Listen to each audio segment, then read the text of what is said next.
Karibu sana mfuatiliaji wa The Gossip Table ndani ya Skitani Media. Tupo hapa kukujuza mengi ambayo huyafahamu, lakini kubwa zaidi ni wewe kuungana na sisi. Mimi hapa ni Sam Baby, lakini nakuwa siko peke yangu. Mimi naitwa Ching the baddest ndimo mtumbadi baba lao.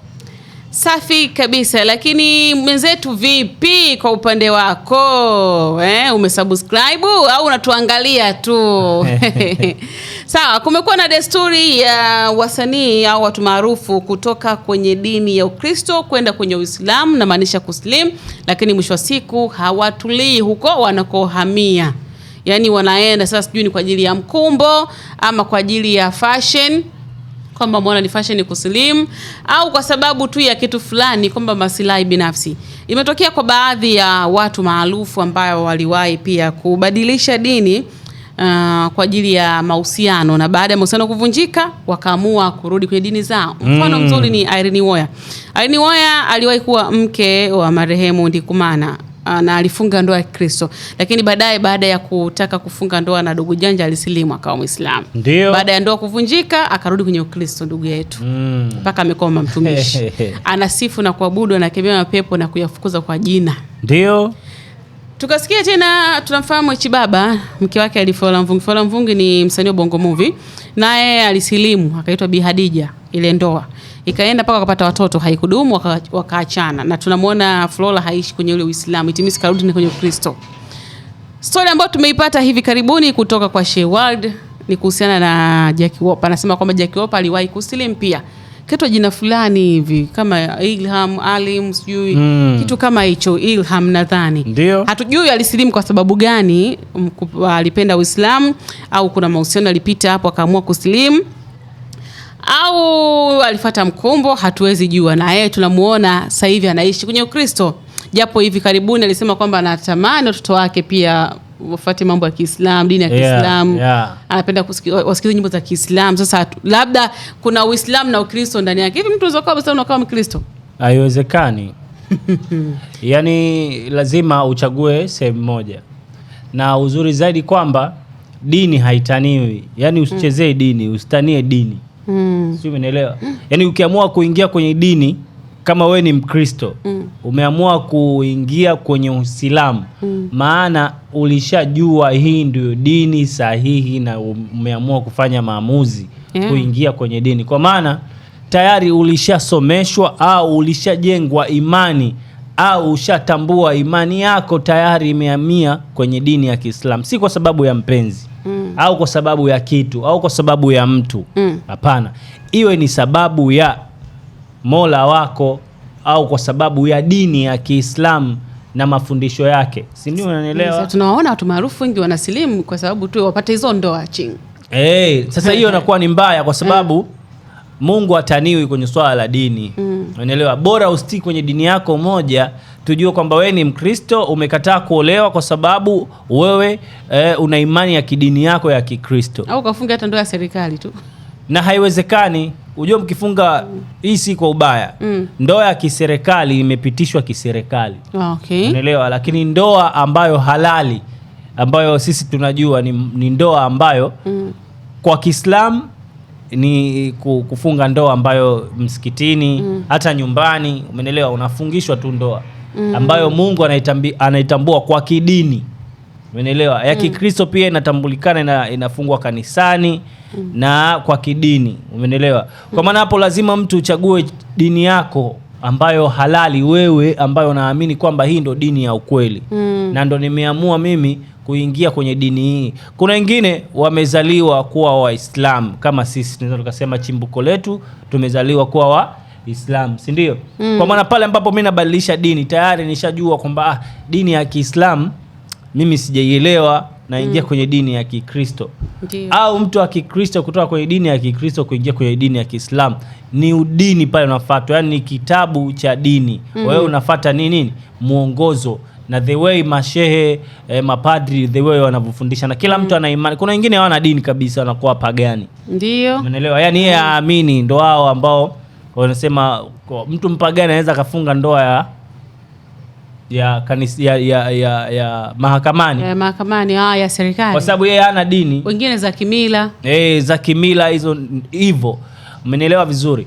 Kwa hiyo kama umeamua kuingia kwenye dini, chagua dini sahihi ambayo utakuwa nayo mpaka utakufa nayo. Yani so ile exchanging kwamba wewe kama alivyofanya Jackie Wolper, tumeona hapa Ramadhani hii, tumezungumza hapa juzi. Anatamani kuwaona watoto wake, kuwapeleka madrasa na kuijua zaidi dini ya Kiislamu. Umenielewa? Stories zinazokuja kwamba tayari huyu mwanadada alishasilimu. Umenielewa? Yani ni Muislamu. So alislim kwa sababu ya kitu au alislim kwa sababu ya Sheikh Walid alizungumza hilo jambo. Na tuliona amesema alishawahi kumslimisha Jackie Wolper. Si ndio alishawahi kumslimisha Jackie Wolper, lakini hivi tumepata kuona pia Jackie yupo kwenye mahusiano au yupo kwenye ndoa na nani? Na Rich. Tena ya Kikristo. Ni Rich anaitwa? Rich Mitindo. Rich Mitindo, mwana mitindo mzuri kabisa. Mimi mwenyewe namkubali. Lakini pia bado sasa hivi Jackie hatujui kama ni Muislamu au ni Mkristo, lakini ndoa yake imefungwa ni nini? Kikristo. Na hivi karibuni anasema anatamani kuona mkanganyiko hapo. Watoto wake wasome dini ya Kiislamu au waijue dini ya Kiislamu, wajue pande zote mbili. Mimi naamini kwamba imani ya Jackie Wolper bado yupo kwenye dini ya Kiislamu. Lakini pia hauwezi kurudi kwenye Uislamu wakati tayari wewe usharitadi. Kwa sababu yeye amefunga ndoa ya Kikristo. It means yupo kwenye Ukristo bado. Umeona hiyo? Auntie Ezekiel naye alislimu. Auntie Ezekiel naye pia alislimu. Yeye ameolewa na yeye. Japo na yeye. Kwani Kusa ni Muislamu Mkristo? Kusa ni Muislamu. Basi tabiri mpaka sasa itakuwa ni Muislamu auntie. Yeah, of course. Ndio maana tunasema hivi. Kwa Auntie Ezekiel na yeye ameslimu kwa ajili ya ndoa. Hiyo sio tatizo. Kwa sababu kuslimu kwa sababu ya ndoa ni mapenzi. Umeelewa? Kwa maana yeye kamuona mtu wake ni Muislamu. Na mtu wake kashindwa kubadilisha dini kuingia kwenye dini ya Kikristo kwa kumuaminisha mpenzi wake kwamba hii dini mimi siwezi kubadilisha dini ya Kiislamu kuingia kwenye Ukristo. Umenielewa vizuri? Kama wewe unaweza kwanza anaweza akasomeshwa akaijua dini. Umenielewa? Yani vile, yani unajua ukitaka kumbadilisha mpenzi wako dini ambaye mnataka kufunga ndoa pamoja, lazima umpe lecture, yani umpe elimu. Umenielewa? Muende kwa mashehe, yani muaminishe kwamba hii dini ni ya kweli, ni dini ya Kiislamu, ni dini ni moja. Umenielewa? Yani mpaka yeye anafanya maamuzi tayari kwamba kuna maamuzi ya mapenzi na maamuzi ya ule elimu ambayo umepewa. Kwa sababu huwezi kukurupuka tu kwamba bwana mimi naingia kwenye dini ya Kiislamu, hujapewa elimu yoyote, au hujui, una imani, yani hujui the way wewe umelelewa kwenye misingi ya Kikristo tangu asubuhi. Umenielewa? Kwa hiyo sasa ina take time kumbadilisha, na nadhani Auntie Ezekiel ameweza kuelewa somo kabisa kwamba hii kweli ni dini ya Kiislamu, ni dini ya haki, ni dini ni moja tu, na ndio maana akatake maamuzi akabadilisha dini kutoka kwenye Ukristo kuingia kwenye nini? Kwenye Uislamu. Ya maamuzi, kwa sababu Kusa yeye mwenyewe pia ameshatoa yani tayari alishatoa elimu kwa nani? Kwa Auntie Ezekiel. So hiyo mimi naona ni sahihi kwa sababu Auntie Ezekiel hajabadilisha dini. Sasa hao wengine wakina Flora hatujajua. Unaweza kubadilisha dini lakini maadili yako na vitendo vyako vikawa ni vile vile. Sasa mimi kinachonifanya nijiulize chini, kwa nini wakiachana na watu ambao wamebadilisha dini wakiwa nao wanarudi kwenye Ukristo? Sasa hiyo ni sababu. Sasa huyo mtu atakuwa huyo mtu kaipenda vipi dini? Kama umeipenda kwa dini usikiachana na mtu tuendelee na Uislamu wako. Na mimi ndio ninavyofahamu hivyo. Lakini sasa asilimia kubwa akishaachana nao tu, yani unajuta mtu anarudi kule alikokuepo zamani. Kwa hiyo itimisi kwamba pale alikuepo kwa ajili tu ya mapenzi, kwamba kwa sababu tu baba mtoto wangu ni Muislamu, acha na mimi niwe Muislamu. Alafu Wakristo wengi ambao wanaona dini ya Kiislamu ina misingi migumu. Ndio maana wanashindwa wanatoka. Nahisi hiyo ni sababu pia. Oh. Naona hiyo ni sababu. Yaani kwamba dini ya Kiislamu ina misingi migumu. Unajua sisi kikawaida Waislamu huwa tunatekeleza swala 5 kila siku. Yeah, sure. Yeah. Alafu msikitini kila baada ya kipindi, si ndio? Yes. Yaani baada asubuhi, saa 7, saa 10, saa 12 na saa 2 usiku. Yeah, kwa hiyo hivyo vipindi vyote ambavyo Waislamu tunatekeleza, unajua kabisa ni kwa umuhimu na lazima. Yeah, kwa hiyo kwa wale ambao nahisi hawajakuwa tayari kufanya maamuzi ya kubadilisha dini, wasibadilishe dini. Okay.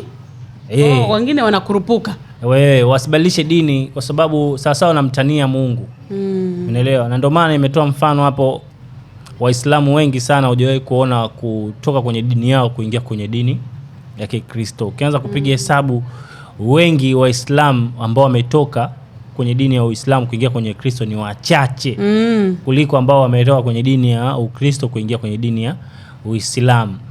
Kwa hiyo tusikurupuke au tusiwe na maamuzi ya haraka kwenye kubadilisha dini. Bora mtu stick na dini yako ya Kikristo mwanzo mwisho mpaka pale umeshawishika au umeingia na imani. Ukasema sasa dini ya Kiislamu nimeielewa kwamba hii ni dini ya kweli. Umenielewa? Hapo ni sawa. Unaweza ukafanya maamuzi wewe mwenyewe, lakini ile kukurupuka, Mungu naye anaenda kukulipa kwa sababu dakika za mwisho kuna adhabu kali kwa wale ambao wanachezea dini. Manake umetoka Ukristo umeingia Uislamu, umetoka Uislamu umeingia Ukristo. Na unaambiwa unapotoka kwenye dini ya Kiislamu kurudi tena kwenye dini ya Kikristo, au yani unatoka kwenye dini ya Kiislamu, si ndio? Unaingia kwenye dini ya Kikristo, alafu utoke kwenye dini ya Kikristo urudi tena kwenye dini ya Kiislamu. Yani haupokelewi. Kumbe. Yani kwa sababu tayari wewe unacheza na dini, unatania. Kwa hapa Jekiopa akitaka tena kuingia kwenye Uislamu inakuwa ngumu. Sijui lakini na anaupenda na mashungi yanampendeza. Wenye elimu zaidi wanaweza wakatupa elimu zaidi kuhusiana na swala hilo la hiyo lilozungumza. Lakini kwa ninavyojua mimi, ninavyosikia maneno ya watu, unaporitadi maana yake ile ritadi umeshatoka kwenye dini ya Kiislamu uingia kwenye dini ya Kikristo. Umeelewa? Hii maana yake umeritadi dini. Kwa hiyo kurudi tena kwenye dini ya Uislamu haitakiwi. Ndio hivyo sasa, wanakuta sasa ndoa wanazitaka na wanaume wanakuja wanaotangaza nia za kuoa ni Waislamu, wanafanya nini? Ndio hiyo wanakimbilia kusilimu, ndoa zikivunjika basi wanatoka wanarudi kwenye Ukristo. Ndio wanachokifanya asilimia kubwa hao watu maarufu. Na ndio kama ulivyosema kwamba sio kitu kizuri. Haipendezi. Mungu ataniwi.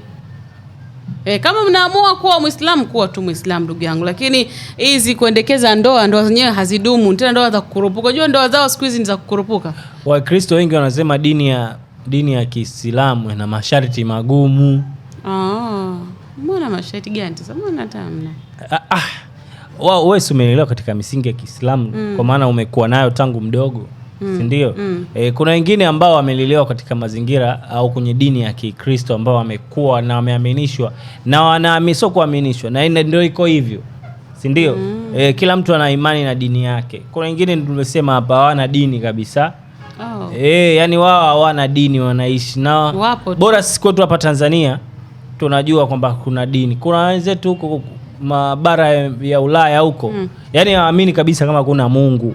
Yani wanajitengenezea maisha yao wenyewe kimungu wao wenyewe. Hawaamini kabisa. Wahindi mpaka sasa hivi kuna baadhi wanaabudu ng'ombe, nyoka. Umeelewa? Hivyo yani. Kuna yule Mungu ana mikono karibia 5. Kipindi cha zamani na hiyo so labda ndo hata kipindi cha zamani enzi hizo kuna watu walikuwa wanaabudu masanamu. Yani hawaamini, yani mtu aamini kama kuna Mungu. Yupo ambaye Mungu ndo muumba wa kila kitu, ardhi, bahari, analeta jua, yani hivyo. Watu waamini na sio kama waaminishwi, wanaaminishwa, lakini inafika wakati ile nafsi ya kusema bwana mimi kweli Mungu yupo hawana, kwa sababu labda nadharia zao washazoea maisha yao fulani na kuamini fulani kitu fulani. Kwa hiyo kama hujaamua kufanya maamuzi ya kubadilisha dini, usimtanie Mungu. Kaa na dini yako hiyo hiyo. Amini kwa mimi ni Muislamu, mimi ni Muislamu. Mkristo ni Mkristo. Mimi ni Mkristo, mimi ni Mkristo. Mimi bwana sina dini. Kwanza hata watoto mnawachanganya sasa.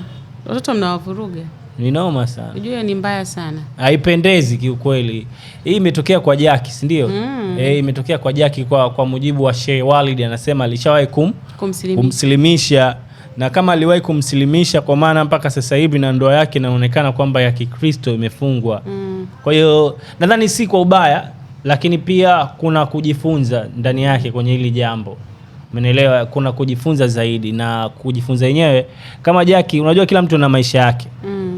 Kila mtu ana maisha yake, na maisha ya mtu huwezi kuyaingilia. Bwana mimi nishataka kufanya hivi, inawezekana ni mapenzi ndio amemshawishi kuingia katika nini? Kuolewa na Rich Mitindo, si ndio? Yeah, ni hivyo. Lakini nadhani pia nafsi pia sometime inaweza kaa inammungunya.